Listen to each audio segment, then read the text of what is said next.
I don't think there's much capital in it for Meghan to come here anymore. She's disenfranchised herself from the royals and the family. She's not on good terms with her sister-in-law. I think she found the Platinum Jubilee quite difficult and the funeral, and why would she want to put herself through that?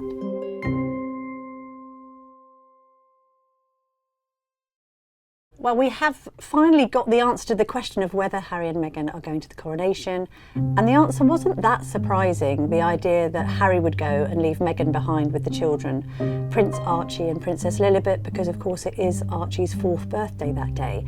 I mean, I've written for the Telegraph that this was probably the worst kept secret in Montecito. Lots of their friends have known for weeks that that was how they were planning to broach the ceremony, because I think there was a growing sense, not just after the publication of Spare, but also that South Park episode, that Meghan particularly was worried about what kind of reception she would receive in Britain. I think it's a bit different for the so-called prodigal son to return to the royal fold. Everybody knows he's the son of a king, he's the brother of a future king and the uncle of a future king. So Prince Harry has got his royal status well affirmed, and even if people are angry with him, they probably think that he's made the right decision to attend the coronation. Harry himself has described it as the most important day of his father's life. You learn and you pride yourselves on your parents, and I've always hoped that I would always make my mother and father proud. So I think people were thinking that it would look churlish if he didn't come, but the idea of Meghan returning to Britain, I mean, will she ever again? Who knows? But it seems unlikely, because she's made her life in America. She doesn't seem to see any future back with the royals.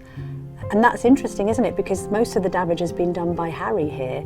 Yes, we can hark back to the Oprah Winfrey interview and we can look at the Netflix documentary, but the real hurt that is being caused now is by his memoirs.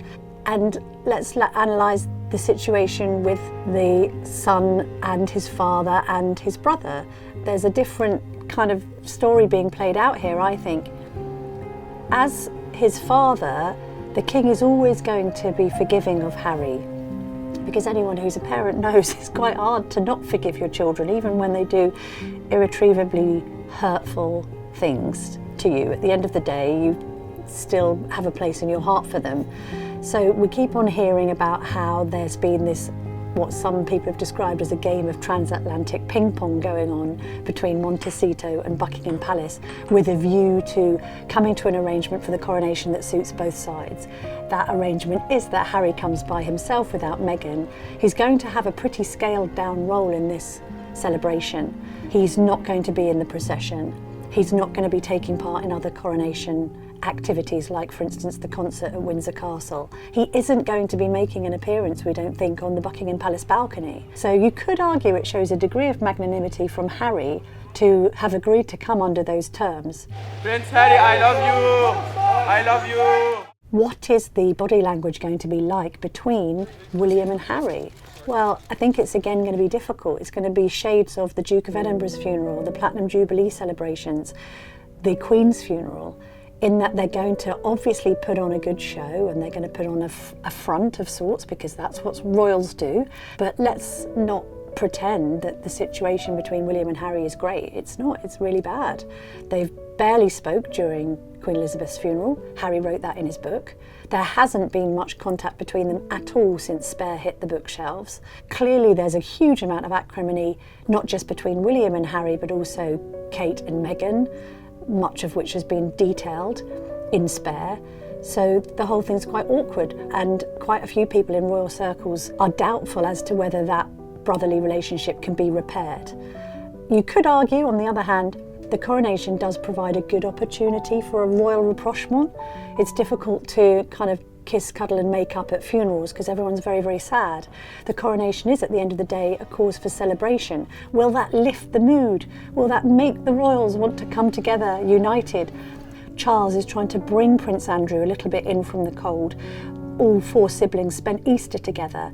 Even the Duchess of York, Andrew's ex-wife, took part in some of those Easter celebrations, even though she wasn't seen at the church on the day. Andrew was.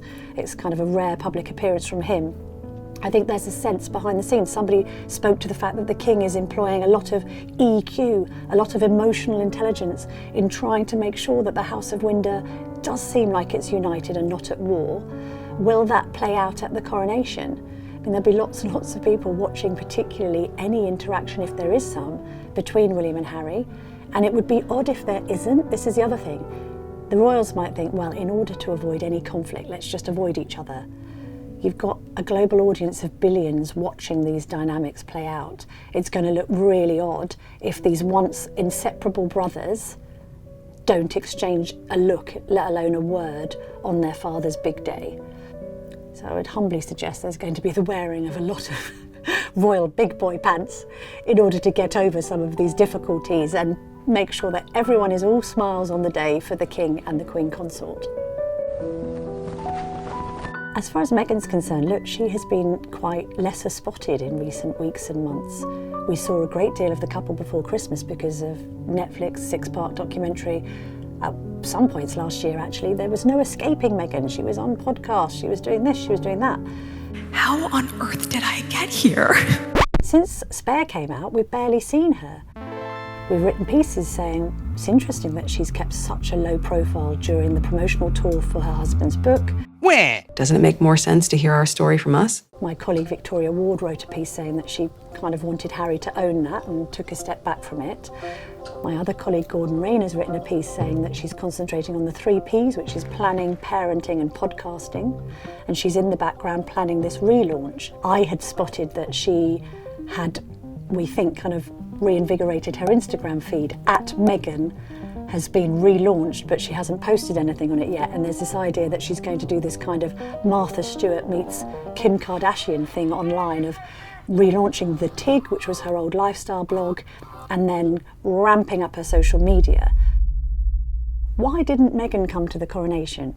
Well, I think the answers are pretty obvious. First of all, post South Park and everything that's been said and done about Spare, she couldn't guarantee a positive reception. And I don't think the Duchess of Sussex is somebody that wants to be booed or, God forbid, egged outside Westminster Abbey. I'm not suggesting, by the way, that anyone would or should do that, but it was a possibility. We've seen the King and the Queen Consort egged.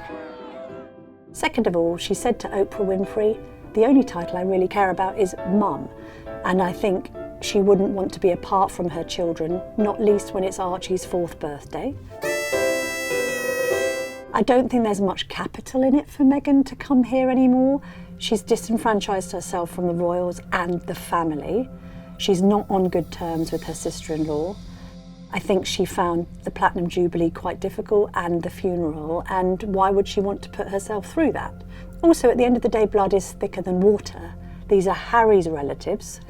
He can go and do the royal thing because he's a blood-born prince. Even internally, she might have feared a hostile reception.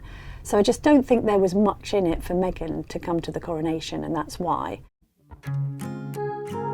Is Meghan, because she's not going to go to the coronation, going to start upstaging the weekend or causing mischief over in Montecito? I think that's highly unlikely. To be fair to the Duchess, during the Platinum Jubilee weekend, they were both on their best behaviour. They were on the sidelines. They didn't want to overshadow. There'll be the same attitude towards the coronation. They know from a PR perspective it does them no favours whatsoever if Meghan suddenly turns up at her own event on that Saturday morning and tries to upstage all of her in-laws over in London. That's not a great look and not something I think that she's interested in doing.